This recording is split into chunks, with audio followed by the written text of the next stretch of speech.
A new piece in The Guardian highlights an independent journalist's push to get the government to take UFOs seriously. Leslie Kean began the journey in 1999 after a French colleague handed her a 90-page report of UFO sightings by military and commercial pilots. In 2007, she met with high-ranking military U.S. officials and government personnel who discussed their experiences. Here to weigh in is Democratic strategist Jennifer Holdsworth-Karp and Senior Director of Policy at the Conservative Partnership Institute, Rachel Bovard. Welcome, ladies. Good morning. Good morning. Now, Rachel, I've seen you out in fields with binoculars, just sort of waiting for the... No, Rachel, seriously, this has sort of snowballed in recent years, right? It's like people, as Leslie Kean described in this Guardian article, have been trying really hard, just poking and poking and poking and jiggling all the handles. And it seems like suddenly we've hit the snowball point where it's rolling down the hill and more stuff is coming out. Is that kind of how you see this happening, that it just took... I actually think the process here is really interesting and telling about the way the system works. Do you think that's sort of how this has happened, where you have the Leslie Keans of the world just poking and poking and poking to the point where it gets to a point where the government is no longer really able to keep everything internal? Yeah, I think what's interesting about her story, and I think what makes it distinct from, the UFO watchers of old, of which there are probably many, in small towns throughout America, is that she really allied herself with institutional figures that had institutional power within the government, among them Senator Harry Reid, who really actually put resources behind this question in a way I think that was unprecedented from the Congress. And I think that was sort of a push that maybe the government at that point couldn't ignore. But what I find fascinating about this entire UFO debate is that it's coming at a time where people don't trust the government already. And it's fascinating to me that the government's being, pushed out in the open with something they've tried to keep secret and being forced to answer questions about it.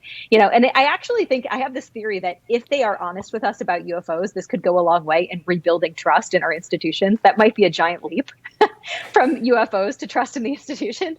But I do think it's a really sort of fascinating phenomenon outside of the extraterrestrial part for society. Well, that's actually fascinating, and hopefully it is a giant leap, as you said, into bipartisanship or into trust in the government, that we can actually kind of try to figure out what UFOs are now. Jennifer, what do you think about this phenomenon and people's kind of like overwhelming interest in it? There's hundreds of television shows and, ongoing series about it and conversations about it all the time. It is very interesting.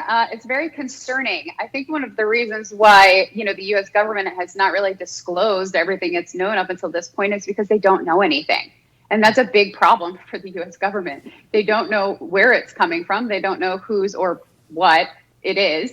And because they have no answer and they have no explanation, the reports that they release are basically like, yeah, all these people have seen these things. We have no idea what it is. Good luck. We'll let you know if we find anything out. And that's not reassuring. And I think that's why you see this sort of slow drip of information and these interviews coming out from all over the world of people who have said, hey, actually, over the last 50 years, there's been this, large amount of documentation. And maybe we should really put some resources into trying to figure out what this is. I tend to be a huge skeptic on the extraterrestrial conversation. Yes, you and my husband will boo me all day long. He's all in. You should come sit at our dinner table one day. But no, what I actually think is occurring is that somebody knows the answer and they're not saying. And that, to me, is a bigger problem. Perhaps it is extraterrestrial and nobody's telling the truth about it, right? Then I think we have bigger problems. If it's man-made, right, if it's ours, which, by the way, has recently been debunked by several reports saying that, it's not a hypersonic weapon.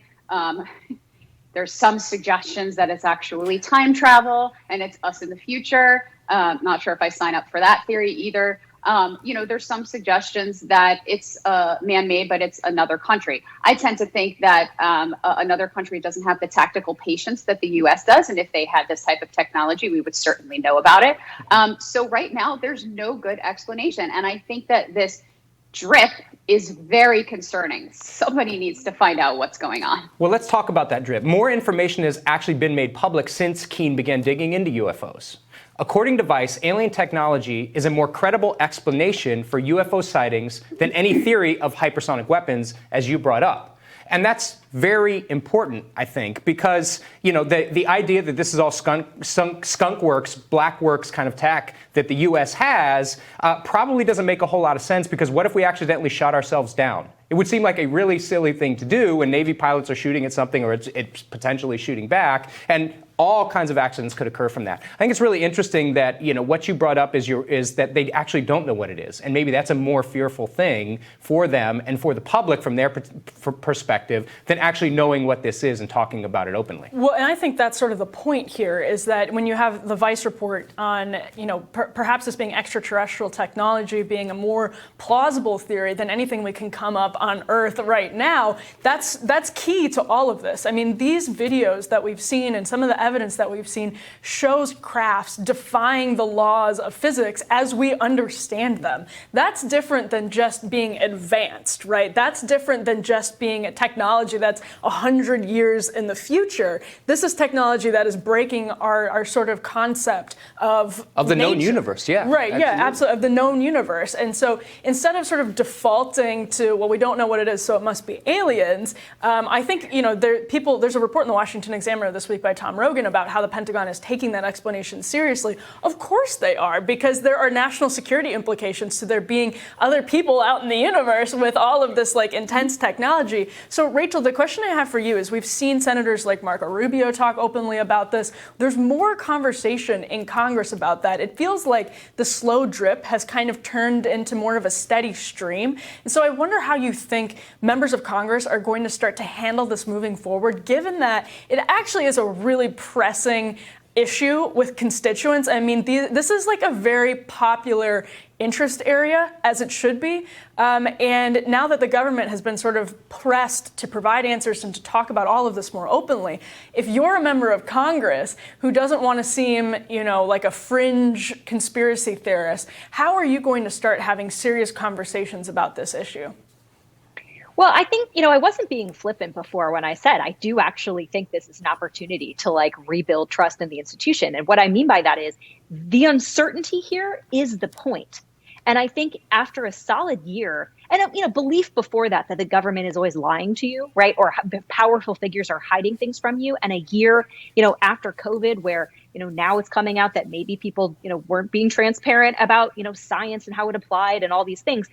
The uncertainty for the government is the point. And I think that sort of epistemic humility to be able to come to the table and say, we don't know. We're as confused as the rest of you. So let's actually investigate this. And if I was a member of Congress, that's the tact I'm taking, is that, let's be transparent about what we know and what we don't know, and come to the table and say, let's bring in experts and ask some key questions. This is a great topic of interest, but I also do think a tremendous opportunity for Congress and the federal government to say, look, these are all our cards on the table. Now, there's people that still won't believe them, right? But I think that's a big sea change on a big issue that we usually don't see from the government. So I would love to see more transparency and, senators and congressmen actually pursuing this question with the oversight powers that they have.